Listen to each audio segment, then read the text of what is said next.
New Income Tax Act. In July 2024, I announced a comprehensive review of the Income Tax Act 1961. This was completed in a record time, and the Income Tax Act 2025 will come into effect from 1st April 2026. The simplified income tax rules and forms will be notified shortly, giving adequate time to taxpayers to acquaint themselves with its requirements. The forms have been redesigned such that ordinary citizens can comply without difficulty. Ease of living. I propose that any interest awarded by the Motor Accident Claims Tribunal to a natural person will be exempt from income tax, and any TDS on this account will be done away with. I propose to reduce TCS rate on the sale of overseas tour program package from the current 5% and 20% to 2% without any stipulation of amount. I propose to reduce TCS rate for pursuing education and for medical purposes under the Liberalized Remittance Scheme, popularly known as LRS, from 5% to 2%. Supply of manpower services is proposed to be specifically brought within the ambit of payment to contractors for the purpose of TDS to avoid ambiguity. Thus, TDS on these services will be at the rate of either 1% or 2% only. I propose a scheme for small taxpayers, wherein a rule-based automated process will enable obtaining a lower or nil deduction certificate instead of filing an application with the assessing officer. For the ease of taxpayer holding securities, wherein a rule-based automated process will enable obtaining a lower or nil deduction certificate instead of filing an application with the assessing officer. For the ease of taxpayer holding securities in depositories to accept Form 15G or Form 15H from the investor and provide it directly to various relevant companies. I propose to extend time available for revising returns from 31st December to up to 31st March with the payment of a nominal fee. I also propose to stagger the timeline for filing of tax returns. Individuals with ITR 1 and ITR 2 returns will continue to file till 31st July, and non-audit business cases or trusts are proposed to be allowed time till 31st August. To address practical issues of small taxpayers like students, young professionals, tech employees, relocated NRIs, and such others, I propose to introduce a one-time 6-month foreign asset disclosure scheme for these taxpayers to disclose practical issues of small taxpayers like students, young professionals, tech employees, relocated NRIs, and such others. I propose to introduce a one-time 6-month foreign asset disclosure scheme for these taxpayers to disclose income or assets below a certain size.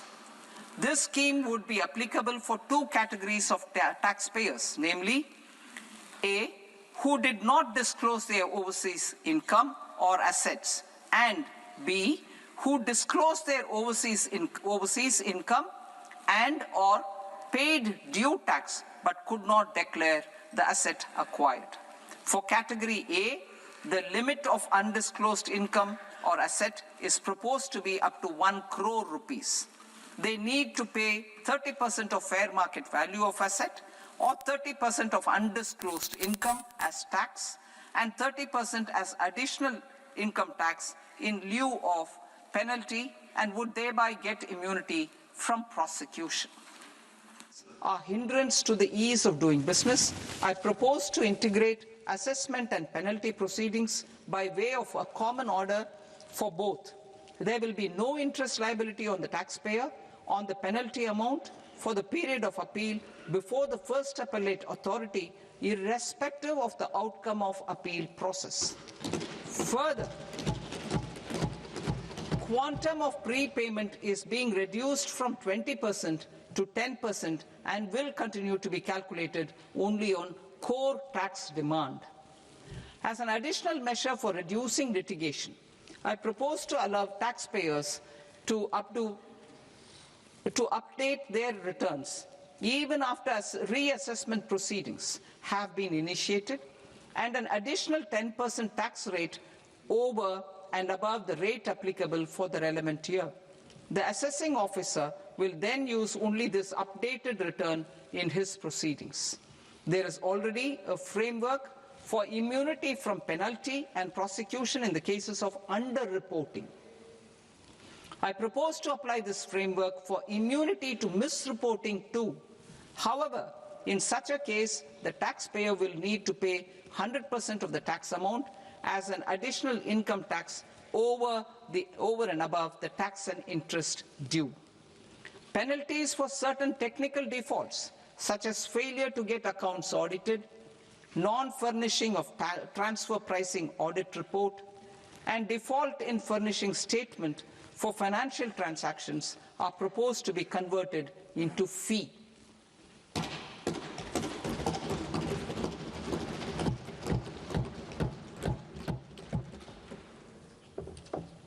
I propose to rationalize prosecution framework under Income Tax Act while maintaining a careful balance for deterrence in some serious offence.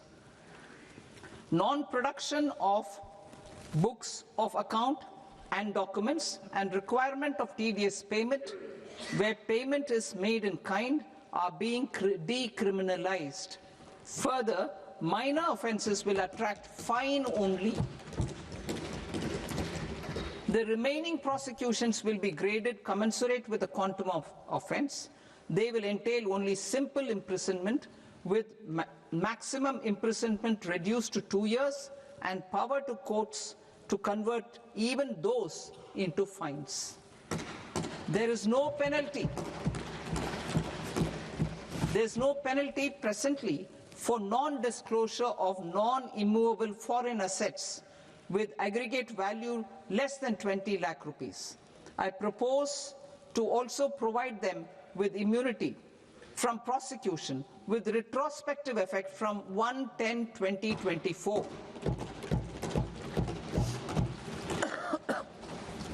Cooperatives. Deduction is already allowed to a primary cooperative society engaged in supplying milk, oilseeds, fruits or vegetables raised or grown by its members. I propose to extend this deduction to also include supply of cattle feed and cotton seed produced by its members. I propose to allow inter-cooperative society dividend income as deduction under the new tax regime to the extent it is further distributed to its members. I further propose to allow exemption for a period of 3 years to dividend income received by a notified national cooperative federation on their investments made in companies up to 31/1/2026. This exemption would be allowed only for dividends further distributed to its member cooperatives. Supporting IT sector as India's growth engine. India is a global leader in software development services, IT-enabled services, knowledge process outsourcing services, and contract R&D services relating to software development. These businesses and their segments are quite under a single category of information technology services with a common safe harbor margin of 15.5% applicable to all. The threshold for availing safe harbor for IT services is being enhanced substantially from 300 crore rupees to 2,000 crore rupees. Safe harbor for IT services shall be approved by an automated rule-driven process without any need for tax officer to examine and accept the application. Once applied by an IT services company, the same safe harbor can be continued for a period of 5 years at a stretch at its choice. For IT services companies who want to conclude advanced pricing agreement, APA, I propose to fast-track unilateral APA process for IT services and endeavor to conclude it within a period of 2 years. The period of 2 years can be extended by a further period of 6 months on taxpayers' request.